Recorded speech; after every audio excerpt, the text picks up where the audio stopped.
Chapter 14. Laura's recipe for growing oranges in a northern climate was simple. Give a child a large and a small orange, have them give away the large one, and watch as the smaller one grows to be bigger and sweeter than the one given away. Laura lived by this principle, always thinking of ways to make others happy with her flowers, fruit, books, gifts, and money. Her generous spirit made her life as joyful as the birds in a garden. When Laura's father decided to take her to meet his family in Europe, she became dissatisfied with the idea of leaving George behind. She wanted him to come with her and share in all of her experiences. 2 days before their departure, George suggested that Laura take his sister May with them, and he would pay for her expenses. Laura was thrilled with the idea and invited them both to join her and her father on the trip. The night before their departure, Laura anxiously awaited George's arrival. When he finally arrived, she had good news for him. They would all be traveling together. George was overjoyed, and the two of them spent the evening lost in each other's company. As George's birthday approached, Laura wished him and May all the happiness in the world, and the silver crescent moon shone down on them, filled to the brim with joy. Yesterday, I had a lengthy conversation with my father. I requested to stay at home while my sister May travels to Europe. To my surprise, my father understood my wishes and drew me close to him. He said, "Daughter, it is wise to take George with us, even for the benefit of my business. You may invite May to come along, and I will cover all expenses." Overwhelmed with joy, I kissed my father with newfound love. "George, here's a kiss for you too. You and May are coming with us. No excuses." "If it's settled, Laura, then it's settled.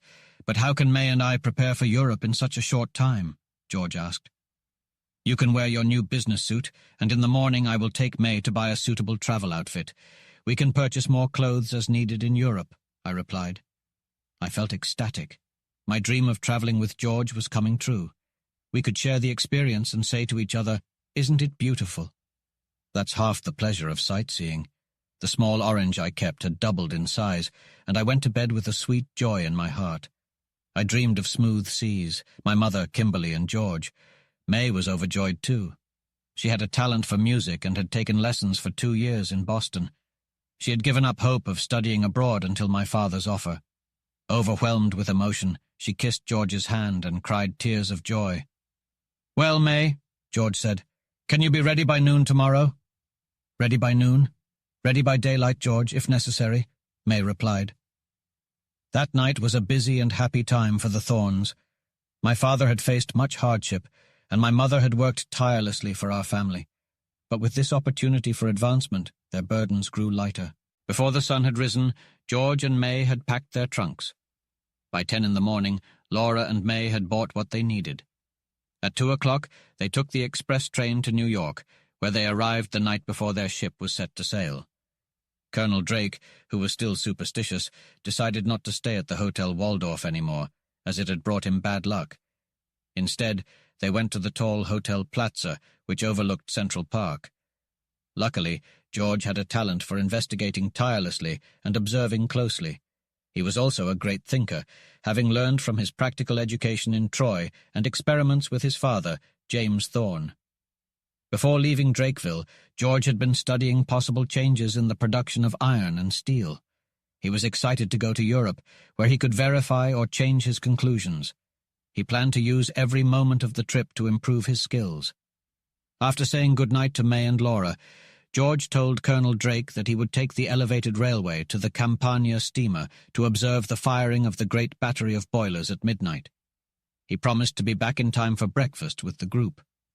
The elevated railway was not fast enough for George, who was eager to see the midnight fires of one of the 2 largest steamers in the world.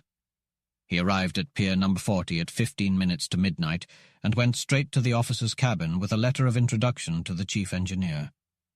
The young engineer had just returned from the opera and was happy to meet George. Mr. Carl Siemens was a relative of Siemens Brothers and Company Limited, the famous electrical and telegraph engineers of London. He was proud of the Campania, especially its motive power, which he had helped design. He and George spent 2 hours examining and discussing ship and mill mechanisms, and even speculated on what the Earth's motive power might be. At 5 minutes to midnight, the chief engineer gave George an oversuit, and they descended through manholes and down vertical and spiral ladders into the cellar of the steamer, which was 30 feet below the water level.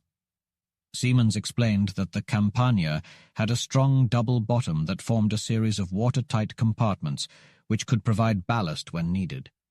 The boilers, furnaces, and coal bunkers were located on the second steel or false bottom of the steamer, fore and aft. We have 14 double-ended boilers, arranged in 2 groups in 2 watertight compartments and separated by large coal bunkers. Each boiler is 18 feet in diameter and 17 feet long. The steel boiler plate is 1.5 inches thick. Above each group of boilers stands a funnel that is 130 feet high and 19 feet in diameter, which could easily accommodate the passage of 2 railway trains side by side. George observed the fires being lit, and when the furnaces required more coal, a whistle suddenly summoned 50 stokers or firemen. The automatic furnace doors flew open, and a bright light flooded everything.